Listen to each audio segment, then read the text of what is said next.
ঝোলটা দেখিয়ে দিই, তাহলেই বুঝতে পারবেন যে কীরকম পাতলা ঝোল তৈরি করেছি। গরম ভাতে জাস্ট জমে যাবে। আর ওই ছোটটা 35 টাকা। ওই কটা দেখো তো কতটা আছে। ওটাই দাও, ওটাই দাও, ওটাই দাও। এখানে একটা ছোট শোল মাছ নিয়েছি। মাছটাকে আগে একটু লবণ, হলুদ আর লঙ্কা গুঁড়ো দিয়ে মাখিয়ে নেব, ভালো করে মাখিয়ে নেব। আমি এখানে কড়াইয়ে দিয়ে দিচ্ছি সাদা তেল বা রিফাইন্ড অয়েল।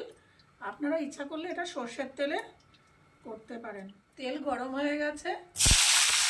অল্প করে নুন হলুদ মাখানো ফুলকপি আর আলুটা আমি একটু লাল লাল করে ভেজে নেব। ফুলকপি আলুগুলো তুলে নেব। এই তেলেই মাছগুলো ভেজে নেব।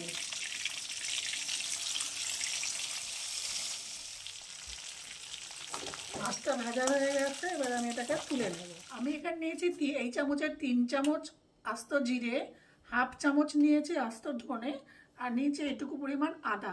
এই তিনটেকে একসঙ্গে আমি আগে পেস্ট করে রাখবো। এই তেলে দিয়ে দেবো অল্প করে একটু 5 ফোড়ন, আর সাথে দেবো একটা ছোট পেঁয়াজ।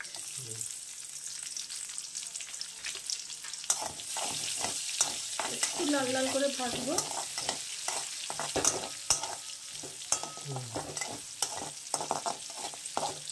দিয়ে দেবো একটা ছোট টমেটো।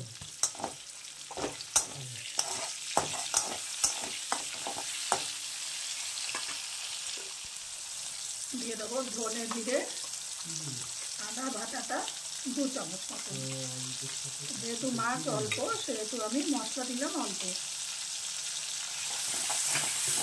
এটা একদম পাতলা ঝোল হবে, তাই মশলা বেশি দিলাম না।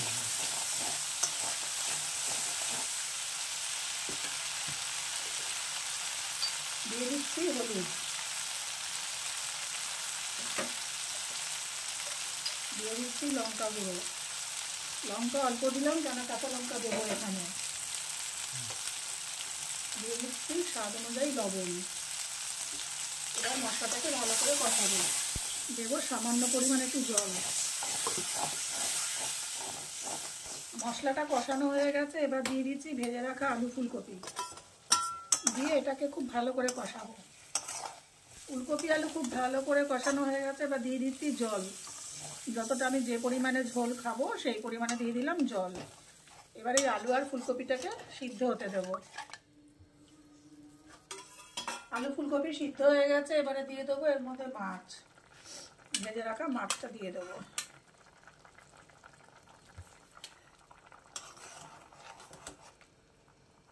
দিয়ে দিচ্ছি কাঁচা লঙ্কা, আর এবারে দিয়ে দিচ্ছি একটু সামান্য পরিমাণে চিনি।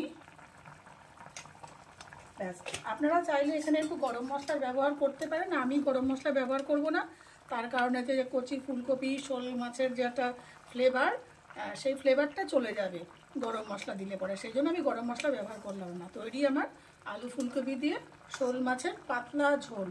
ঝোলটা দেখিয়ে দিই, তাহলেই বুঝতে পারবেন যে কীরকম পাতলা ঝোল তৈরি করেছি।